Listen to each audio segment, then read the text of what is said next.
What's up, YouTube? Erod212 here with another video. So what time is it? It's that time. Time for the back nine. What topic are we going to talk about today? We're going to talk about the top indie books that have come out in the year 2022.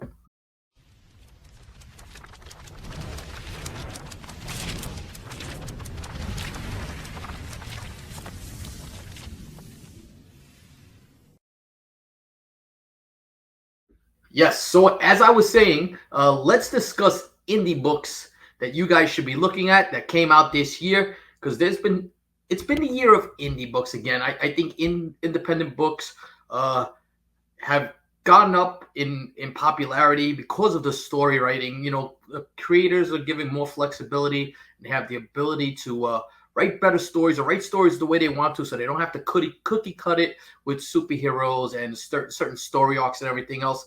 And you're getting really good titles. It's happened before in ebbs and flows. Image was a leader in this, and they're still doing a good job. But there are some other companies out there that are putting some very good books. Boom Studios puts out a few good books. A couple of other companies. So there's just a lot of fun.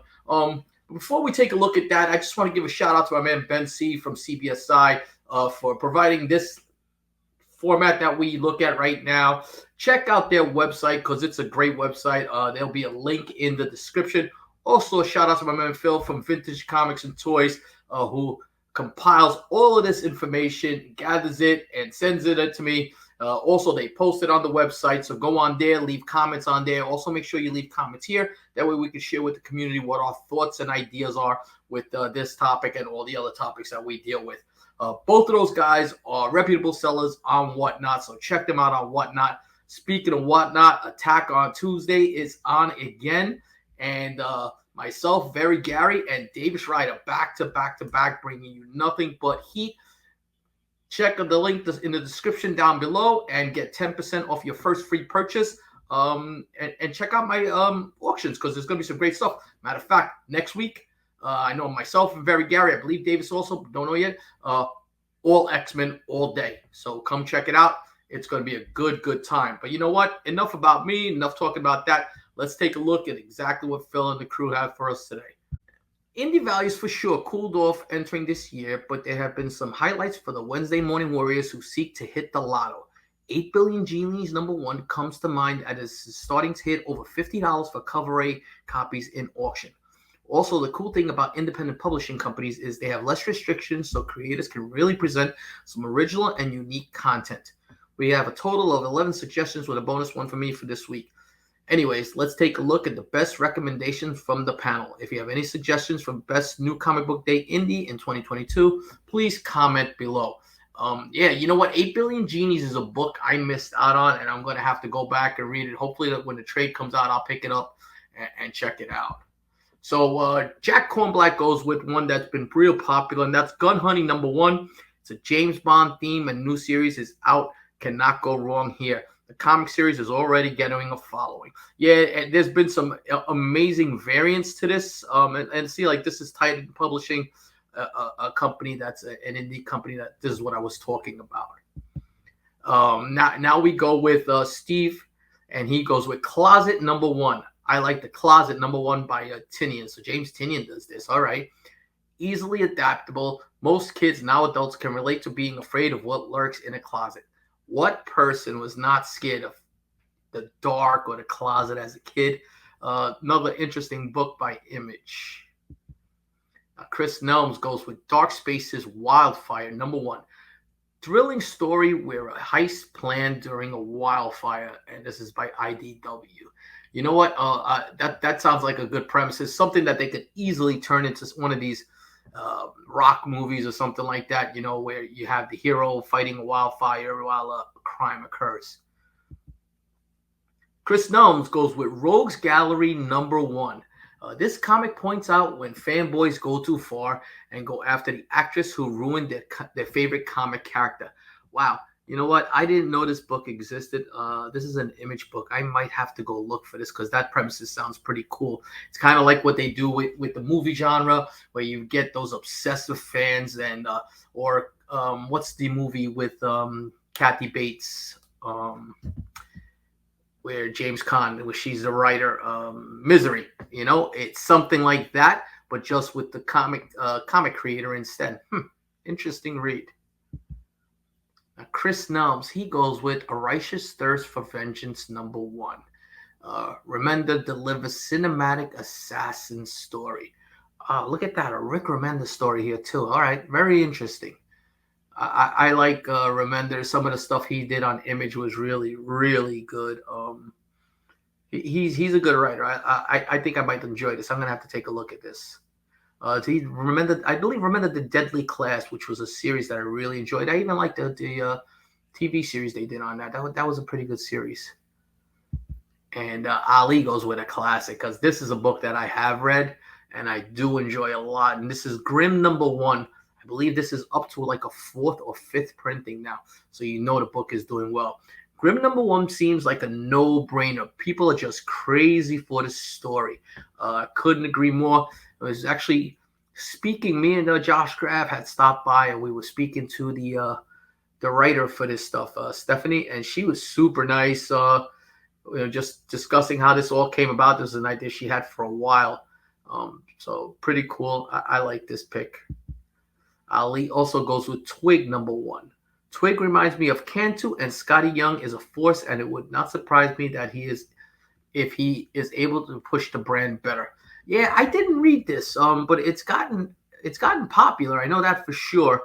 A ton of variants on it though. So I don't know how much weight #1 is. It's going to have to like carry and become a really popular series. Scotty Young has done a couple things at Image that have started off well, but kind of fizzled out. Let's see where this leads. And now Jack Kornblatt goes with Magic: The Hidden Planeswalkers #2. As a huge fan of comic books and Magic, I have been loving what Boom has been putting out. They have been excellent stewards of the Magic the Gathering brand and lore. They got me thinking about how cool it would be for a comics first character from the Boom books to become a significant card in the game. And that made me remember the recent first of a really interesting character, Isona Maiev. The Hidden Planeswalker is the first limited series Boom has put out for Magic. Presumably, they wouldn't devote something so significant to a character they didn't have larger plans for. If Isona makes a big impression with readers like I think she could become popular and make the jump over to the card game. It's kind of like how Harley made a big impression with fans of the cartoon and made the jump to comics. Suddenly you have a book that's not only drawing interest for comic fans, but Magic the Gathering fans, players as well. With a buy-in cost of $4 and all that potential, I will take that action any day of the week. First appearance of Isona Maiev and the Hidden Planeswalker. Man, I like that. See, I always kind of equate that to like what happened with G.I. Joe, where they designed the toys and it carries over into the comic books, but then characters that were created in the comic books were made into figures. So you had that crossing over back and forth, and toy collectors wanted to get the first appearance of the book. Comic collectors wanted to get that toy, the first generation of that toy. So I like that a lot. Phil goes with 8 Billion Genies #1. I have to mention, or else we might get haterade, but yeah, it's in the middle of a run, and I think it's hitting the ceiling. I can't imagine cover A's getting to 75, but I feel like this property is like a Funko Pop collectible where people adore the genies as much as Pops and can't get enough. I agree with Phil, man. This property right here has just gotten super, super hot, man.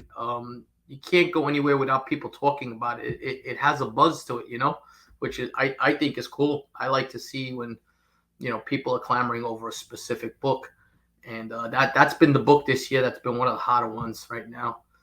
Phil also goes with Evanescence: Echoes from Void #1.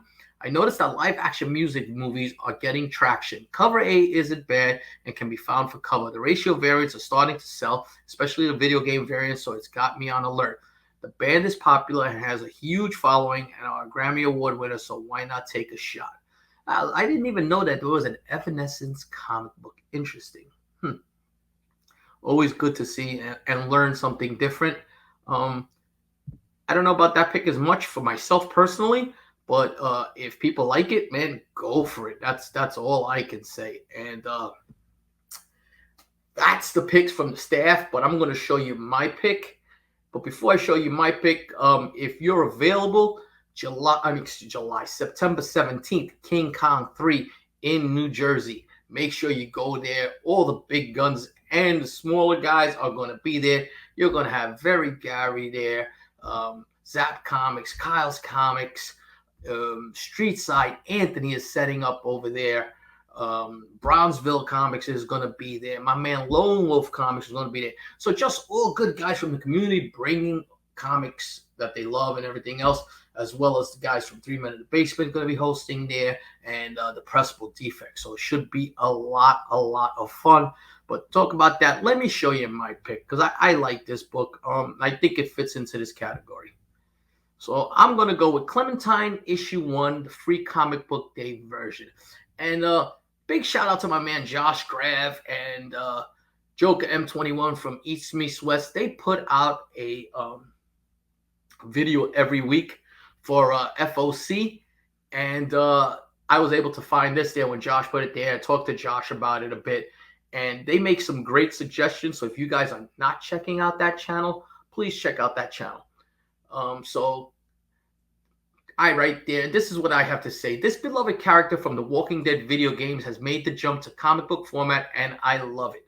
Tillie Walden brings a fresh perspective to Robert Kirkman's Walking Dead series with tons of potential. An affordable spec that all should have in their PC. And you know what I relate this? I kind of equate this, but in a different way, to The Last of Us, where now they're going to make a live action. Well, this was a video game series which they're adapting to a comics. If it's written well and with fresh perspective of a teenage character, this could be it an AMC series that they pick up or a movie somewhere along the line. It has that potential, but let's see where it goes. Right now is a free comic book day book, and you can get it dirt cheap. So why not put one of those or two of those inside your box? So that's the video for now. I hope you guys enjoy that. Check these videos out because there's some great content in it. And that's on my next video. Peace.